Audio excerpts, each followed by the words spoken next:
I heard you say why the Bears. Listen, I've been in Wrigley Field too on a beautiful summer day in that town with the lake, and nothing beats Chicago. It's one of the best cities, obviously, and I loved hearing that you enjoyed with your family to spend some summers there, but you did really have a choice, Ben. I mean, that's all I've heard from all of my colleagues is over the last 2 years you had choices, and your choice was to stay in Detroit last year. Why now? Why this team? Why this job, Ben? Yeah, it's certainly the place played a huge part of it. The people here, I'm talking about George McCaskey, Kevin Warren, Ryan Poles. I really felt a great vibe on the interview, and the longer it went, the better I felt about the situation. They're here to support, provide all the resources necessary. I saw a vision, I saw a direction. It gave me a lot of confidence that I was coming into a great situation as a first-time head coach. There's a great roster already in place here. We'll look to accumulate even more talent and build it out from there. But no, just the whole situation, it felt right. And just knowing the place, it helped out as well. But you go through the process a couple cycles and you're not sure exactly how you feel about things. And this spring and this summer, thinking about it, dwelling about it, was able to get ahead just in my mind how I'd want to run things if I got the opportunity. So really the stars aligned, and I feel really good about where we're at right now. Now, well, obviously you've got a young, talented quarterback as well, and that's the way you got to win in this league. You clearly know that firsthand, having been in Miami where they're searching for the next Marino forever and a day while you were there, and then obviously being there in Detroit and having Jared Goff come in and having so many questions about whether the Rams were just dumping him in Detroit and how the Lions might just bridge him to the next one, and he turns out to be the one in your care. So your plan for Caleb Williams that you can tell Bears fans is what, Ben?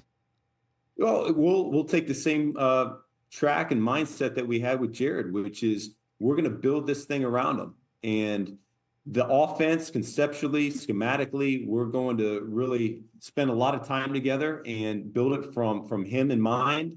We're going to build the rest of the unit, whether it's offensive line, perimeter players, with him in mind, and we're gonna accentuate his strengths, and we're going to make sure that we are working to improve his weaknesses. So we'll have a great detailed plan. The end of the day is we got to sit down and we got to get to work, though. It's going to take some time to get to know each other, establish that trust, and look to build from it from there. But I've been really encouraged with our conversation so far, and the spring can't get here fast enough to where we can hit the grass. Yeah, right. And, again, because I listen to, I'm fortunate enough to be sitting next to someone like Kurt Warner on NFL Network and sitting in a chair like this one, talking to so many smart guys who watch film and talk about somebody like Caleb Williams.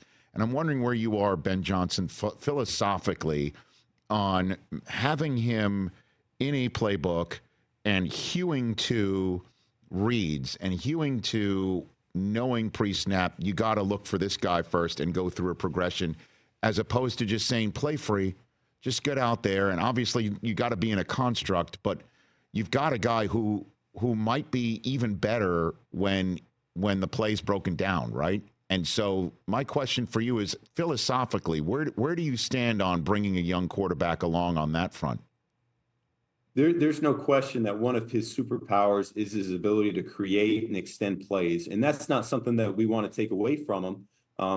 We're going to encourage that within structure as well. The perimeter players have to be in tune with when a play breaks down and he breaks the pocket, how we're going to respond to that so we can capitalize on big plays outside of the pocket. But in terms of the structure of progressions, it's hard to say without truly sitting down and watching tape with him to know where his starting point is. And so that's why I'm so encouraged so far. He's been very receptive. He wants to be coached hard.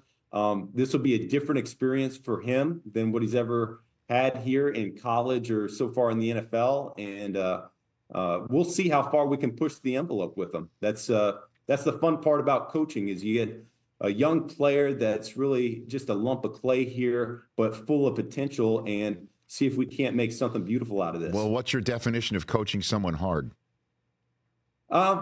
Telling the truth and always being honest. There'll be times where that can come off abrasive at times, but it comes from a place of love ultimately, and that's where the trust level has to be at a high early and often here. And so the relationship aspect of it is something we're going to work to develop, and we'll get a feel for each other. And really, it's not just him; it's going to be the entire team.